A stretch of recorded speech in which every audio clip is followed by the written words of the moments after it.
cheating on my wife and the woman of my dreams. I, Brian Davidson, am a late bloomer. In high school, I was a boy, not a man. Despite my pretty face, I was short and chubby. It wasn't until my freshman year of college that I began to mature, but then it was the most striking transformation my doctor had ever seen. By the time I graduated from college, I was 25 centimeters taller, 30 kilograms heavier, and had 20% less body fat than I did my freshman year of high school, which was 195 centimeters tall and 105 kilograms overweight with 10% body fat. Although I was a boy in high school, that didn't mean I didn't have mature thoughts. I was fascinated by Virginia Brown, a real woman in high school, not a girl. A year older than me, Virginia was the nicest person I'd ever had the pleasure of talking to, intelligent, gracious, and as beautiful as a woman could be. Plus, she had a body that poets could marvel about for decades. Although she was always modest, she was the queen of everything throughout her high school career, and yet no one ever outwardly envied her because of her modesty, poise, and grace.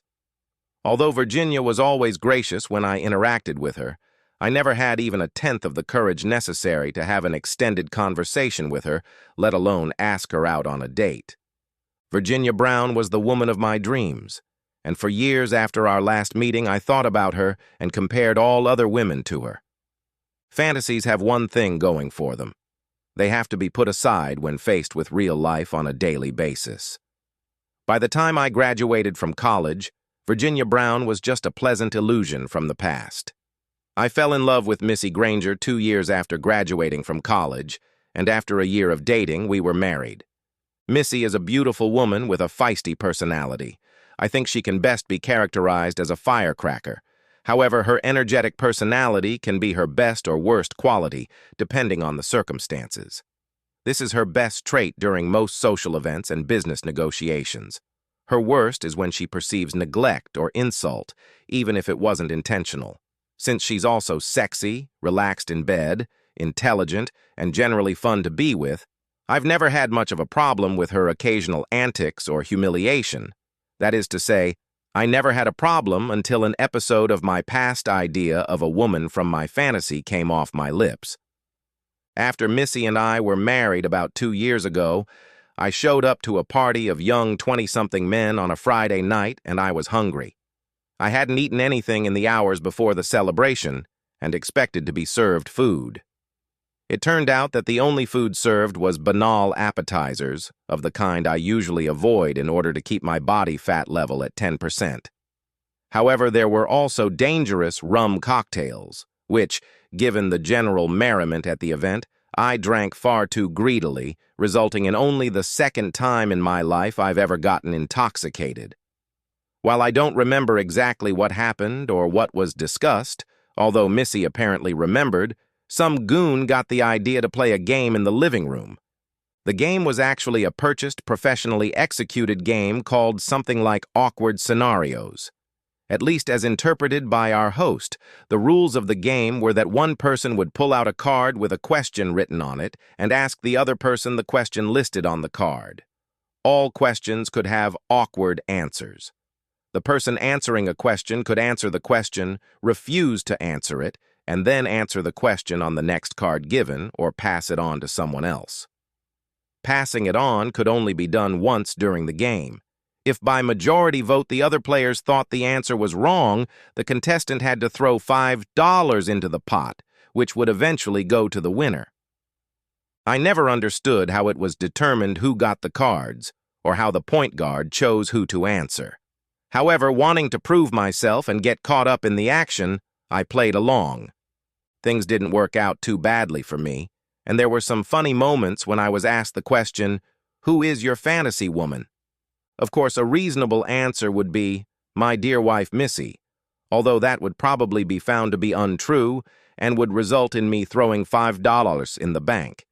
However, as I said, I was not in the habit of drinking alcohol on an empty stomach, and suddenly a long-forgotten memory of my high school sweetheart came to mind. I blurted out, "Virginia Brown." Almost everyone but my wife and I laughed when Missy asked, "Who the hell is Virginia Brown?" I couldn't resist answering, the sweetest, most beautiful woman in the world who was the prom queen at New Trier High School. Then everyone laughed, except Missy. The game continued until Barb, the hostess of the place, was declared the winner and took the $30 in the jar.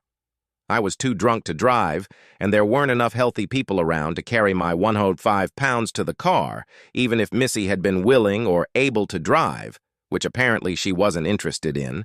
So Missy and I ended up spending the night at the party, lying fully clothed on the couches. The next day, Missy was a little annoyed, but I never could figure out why until Barb explained it to me the next morning at breakfast. Fortunately, things returned to normal at the Davidson house a couple days later. About a year after my answer to the fantasy woman question, the new president of the company I worked for, Remarkable Widgets, Inc., commonly known as RWE, decided that all managers at my level from offices around the country should go together for a week-long internship.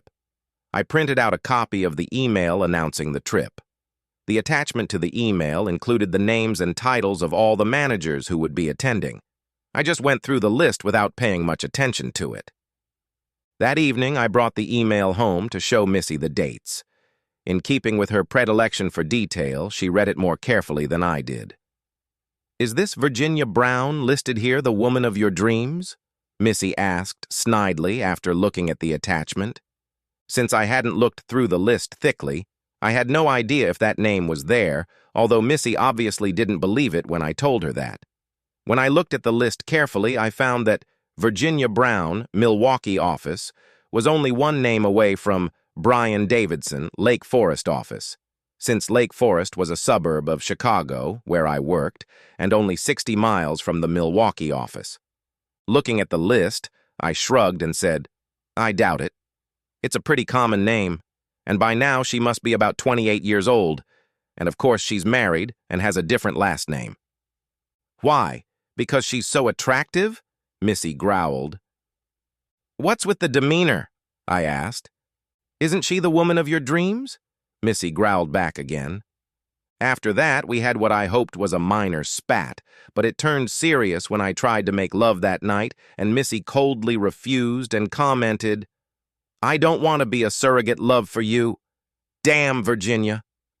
After staring at Missy's back with growing anger for half a minute, I grabbed my pillow, abruptly got out of bed, and headed to the guest room to sleep. It was only the second night in our married life that we went to bed angry. Only this time, unlike last time, I wasn't going to apologize. For the entire next week before we left, the relationship was cordial, albeit a bit icy. At least Missy didn't bring up the subject of surrogate love again, and we even made love 2 nights before I left. I'm not sure exactly why I did it, but during our 2 lovemaking sessions, I gave it my best shot and turned Missy and myself into smoldering coals by the next morning. Missy's goodbye kiss was only fleeting, but I was determined not to let her negative attitude piss me off. I was sure I'd come back with a picture of a different Virginia Brown than the one I'd gone to high school with. And I hoped the Virginia Brown who worked at RWI was 50 years old, 20 pounds overweight, and warts all over her face. When I got to the Boundary Waters area in northern Minnesota, most of the other RWI managers were already there. I knew 4 of the 20 expected. Unfortunately, one of those I knew was Virginia Brown. Although I had hoped it would be another overweight Virginia Brown, this was the woman of my dreams. Even more unfortunate was the fact that, if it was possible, she looked even sexier than she had in high school. The only good thing was that she didn't recognize me. And how could she, since I was now tall, muscular, and trim? Not the short, chubby, flabby kid from New Trier High School. Remaining as friendly as ever, Virginia quickly became the star in the group. For the first 2 days, I noticed her looking in my direction with either a puzzled look or a smile on her face, but I tried my best not to meet her gaze. It was very hard to suppress the fantasy woman feeling in me, especially when she wore, thankfully not all the time, Daisy Duke shorts or bikini swim trunks that emphasized her long thighs and firm ass. On the 3rd day, the dam broke. After we pulled our canoes ashore and took a lunch break, I tried to find a rock to sit on for safety.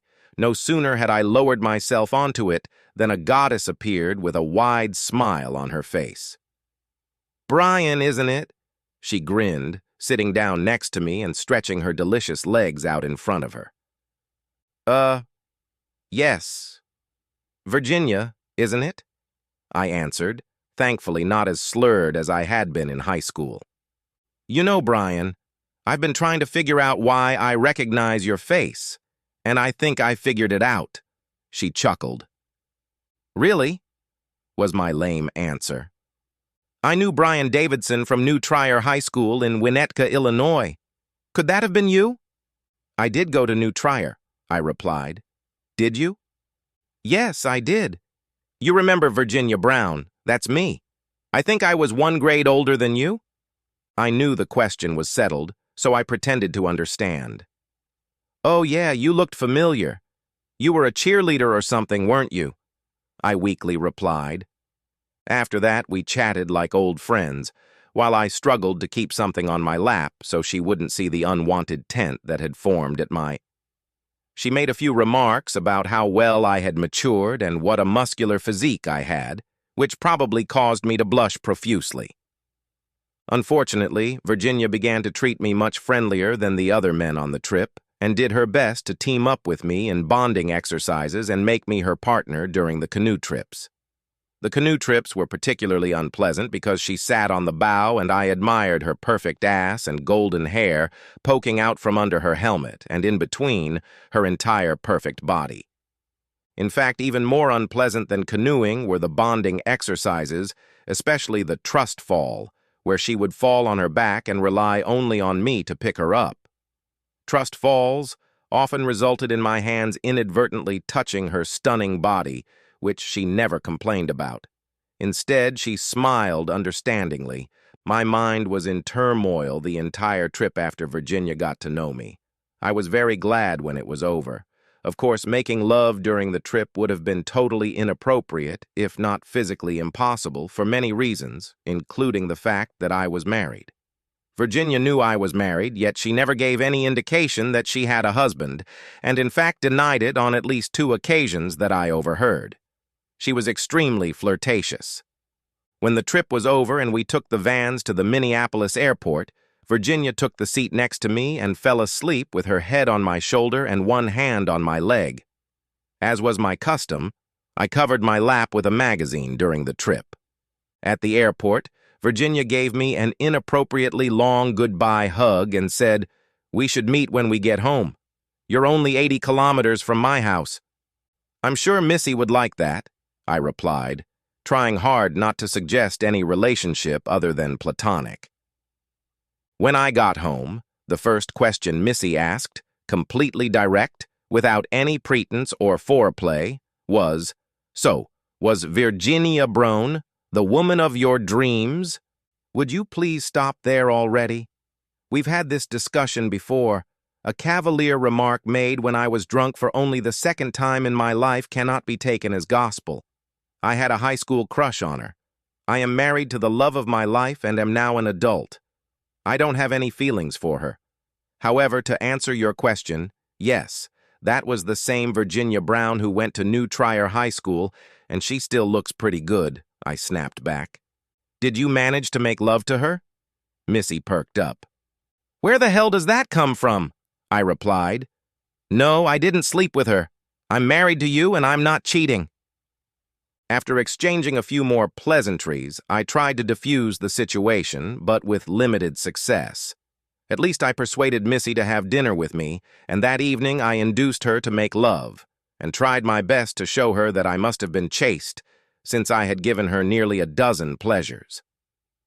Things were quiet in the Davidson household for a few weeks before all the shit really spilled out. The RWI CEO, a wise man, sent out a photo album of the adventures captured on the trip to everyone's homes. Unfortunately, Missy got home before I did, got the mail, opened the envelope with the photo album and looked through it. I probably only touched it 3 or 4 times on the entire trip, unless you count the car ride back to the airport and the unsolicited Virginia hug when we got there. Sure enough, in one of the pictures, I was holding her hand as she stepped out of a canoe that wasn't properly strapped to the shore, and she had a big smile on her face. There were other photos that captured both of us, although we were not touching each other. However, the photos were of high quality and clearly showed Virginia's beauty. When I got home the day the album arrived, Missy was nowhere to be seen. However, there was a sticker attached to the picture of me helping Virginia out of the canoe that read, "Looks like you at least mentally loved her." Missy never showed up that night, but I never even bothered to call her cell phone. If she was pissed off about the pictures, I was even more pissed off at her for her distrust and completely unbearable attitude. I didn't know for sure where this was going, but if she didn't have a different attitude, it wasn't going to end well. I left the photo album where it had been when I got home the next morning as I left for work. When I got home the next evening, Missy still wasn't home. We had to work things out. Either she would completely change her position or I would file for divorce. Since I didn't know when she would be home, and I certainly wasn't going to call her to ask, before leaving for work the next day, I set up the alarm system in our house so that it would send me a text notification when the alarm code was entered correctly. The next day, just before lunch, I received a notification that someone had broken into the house. Obviously Missy, since she was the only one with the key and code to disable the alarm, I immediately got in my car and drove home. Missy's car was parked in the driveway and the other car was parked outside. I quietly entered the house and immediately noticed the clothes scattered on the stairs and muffled sounds coming from upstairs. I took a deep breath, pulled out my iPhone, turned on the video function, and walked up the stairs. I couldn't believe it. Actually, maybe I could. But Missy was lying naked on our bed while some asshole was kissing her.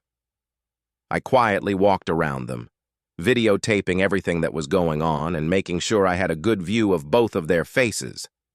The asshole finally noticed me and yelled, "What the hell?" Missy looked in my direction and yelled. As calmly as possible, but with as much sarcasm as possible, I said, "Don't mind me. I'm just packing." I pulled my suitcase out of the closet and put my iPhone, which was still recording, in my pocket. As I was throwing stuff into the suitcase, the bastards obviously split up. Missy started yelling, "So you can love the woman of your dreams and I can't have fun?" I ignored her. This guy came up to me, still naked, and said, "I need you to delete this video," grabbing my arm. I threw his hand off my shoulder, and with the most ferocious look I was capable of, I barked, "If you touch me again, asshole, I'll make sure you become a soprano. Go back to loving a cheater." I then proceeded to pack my things into my suitcase. About 20 seconds later, I heard the trigger pull and the asshole said, "Give me your phone or I'll blow your balls off." I turned around and saw that he was holding something that looked like a 9mm pistol. He obviously wasn't thinking straight because he was standing too close to me for the gun to scare me. I pretended to be scared and nervous. I said some bullshit like, "Please don't shoot. Whatever you want." As I shakily pulled my still recording iPhone out of my pocket and made sure it captured him standing with the gun pointed in my direction for a moment. Funny enough, my shaky hand dropped the iPhone on the carpet a half-meter to my left and his to my right, and when he followed it with his gaze, I pounced. I grabbed the asshole's hand with the gun. I thought I heard Missy squealing in the background and pointed the gun at him, knocking him to the floor. I squeezed the trigger above his finger as we hit the floor, and the gun was pointed at his left shoulder. The sound of the shot making a large hole in his shoulder was deafening, and he dropped the gun, screaming in pain. I pulled out my iPhone, it was still recording, and got a video of him rolling on the ground, screaming, and me kicking the gun under the bed so he couldn't reach it. By now, Missy was screaming and sobbing uncontrollably. I finished packing, closed my suitcase, turned off the record function on my phone, and dialed 911 as I walked down the stairs. I told the 911 operator that she needed to send an ambulance and police to my address, and then terminated the call. I then emailed the video to my email address, my attorney's address, and my accountant's address. I put my suitcase, home laptop, and a couple other things from my home office in the trunk of my car and sat on the porch waiting for first the paramedics and then the police to arrive.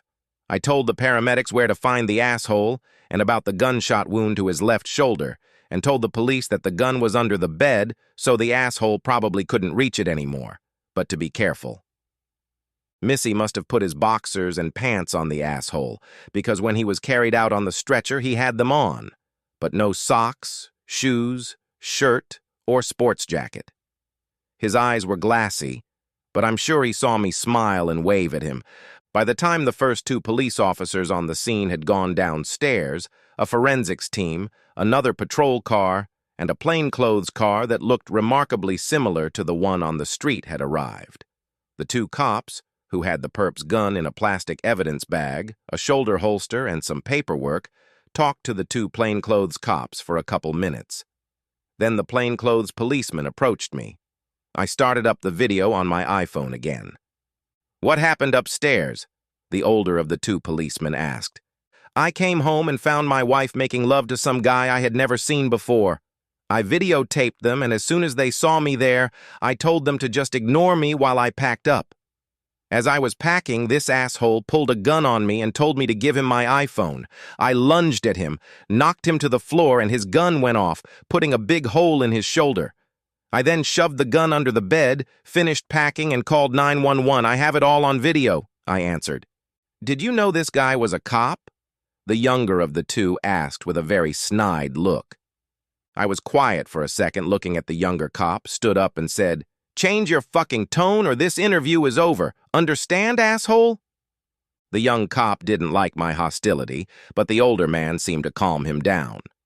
"We're just trying to gather facts," he said, answering the jerk's question. "No, I didn't know he was a cop, and I still don't, because I haven't seen any evidence that he is. He didn't identify himself as such when he pulled a gun on me and threatened to shoot my balls off if I didn't give him my iPhone," I growled. At that moment, I saw a ragged girl being led to one of the police cars. The elderly policeman said, "We would like to take you to the station for questioning." I replied, "Okay, I'm parked in the driveway, I'll follow you."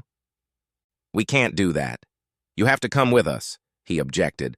"One of you can come with me if you don't trust me, but I'll take my car so I have transportation when I leave. I'm not getting in your car until you arrest me, and if you do, I'll sue the city for unlawful arrest," I said calmly. The young cop started to protest, but the older one said, "Okay." I asked the CSI to lock up the house when he left and gave him a spare key from my house. Then, on my way to my car, I emailed the video I had taken on my porch to the same addresses to which I had sent the bedroom video, and emailed my lawyer to have someone meet me at the station, the address of which I had gotten from the older cop. As I drove, my iPhone was still recording our conversation. I didn't answer any questions about the case, telling the cop I wanted it all videotaped at the station, but did talk to him about the Bears not having a quarterback and passer and the Cubs having trouble hitting.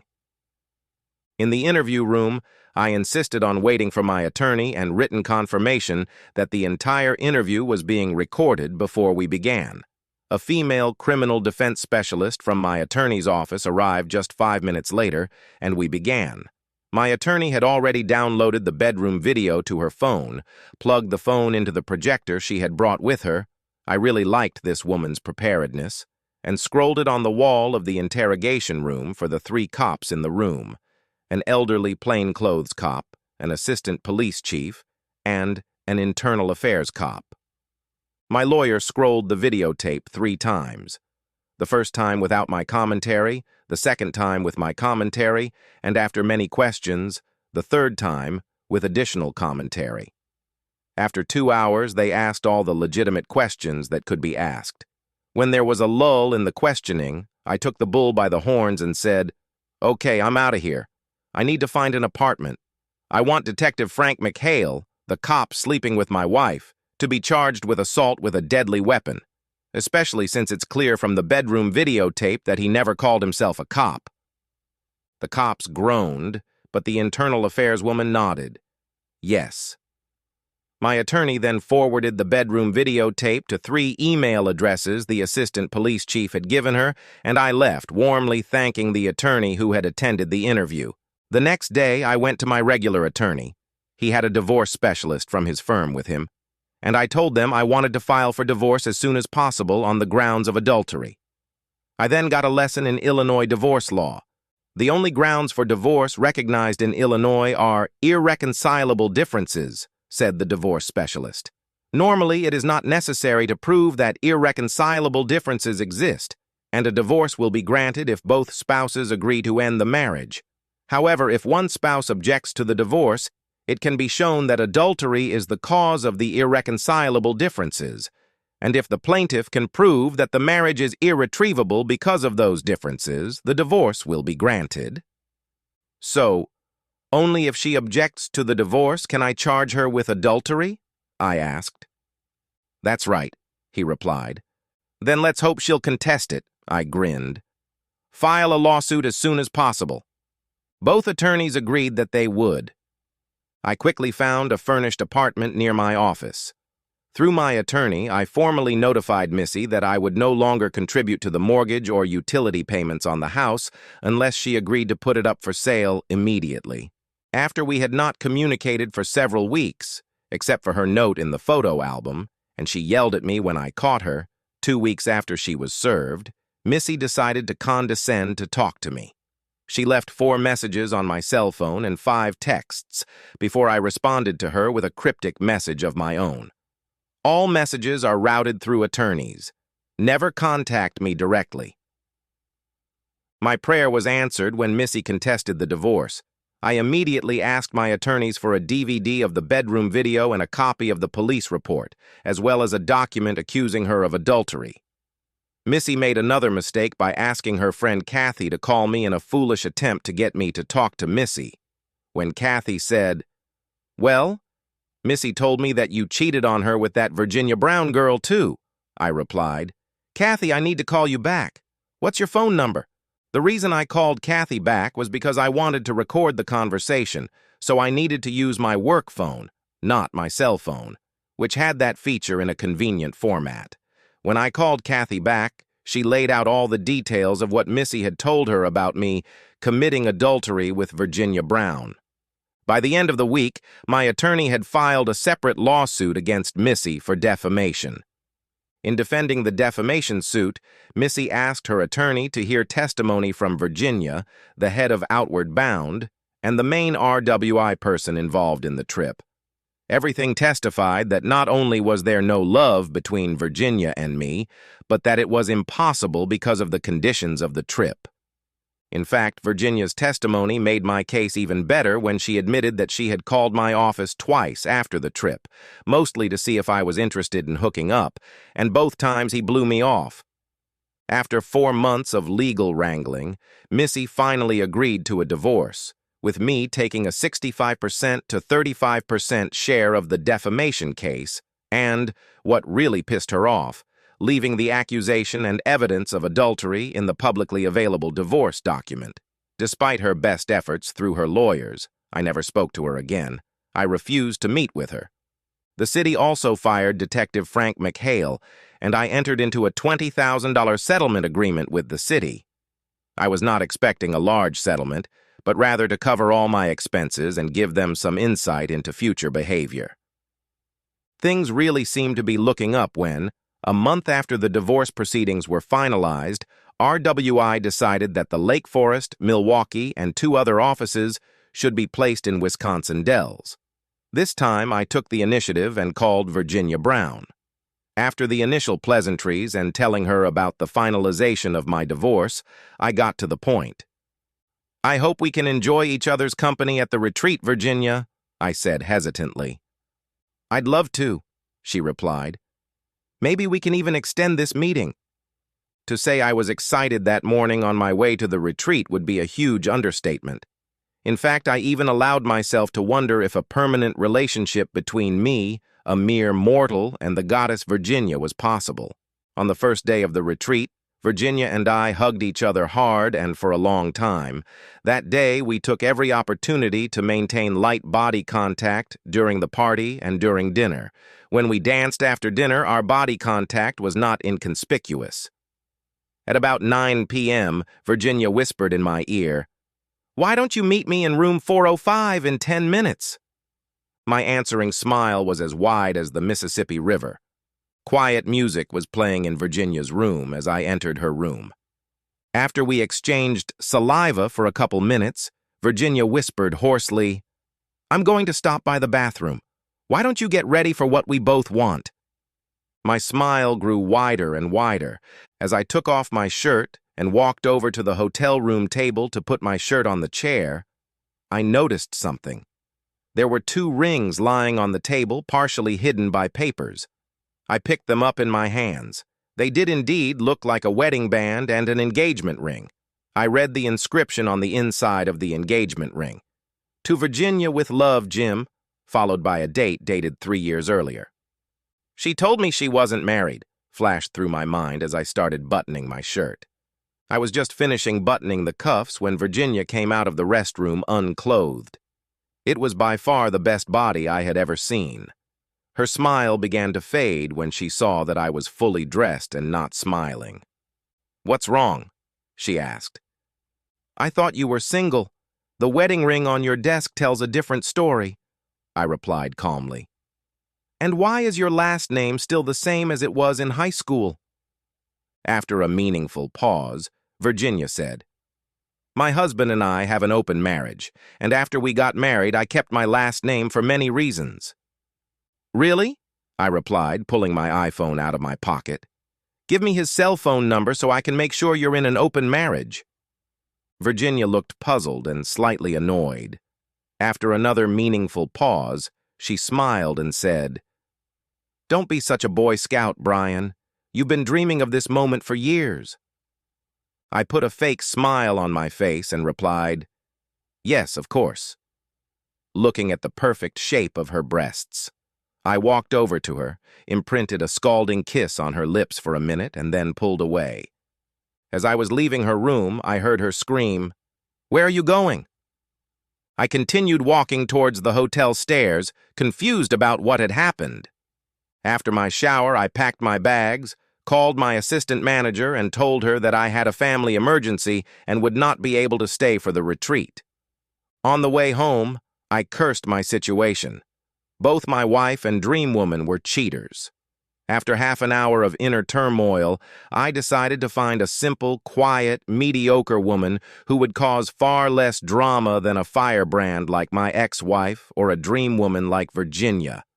The end!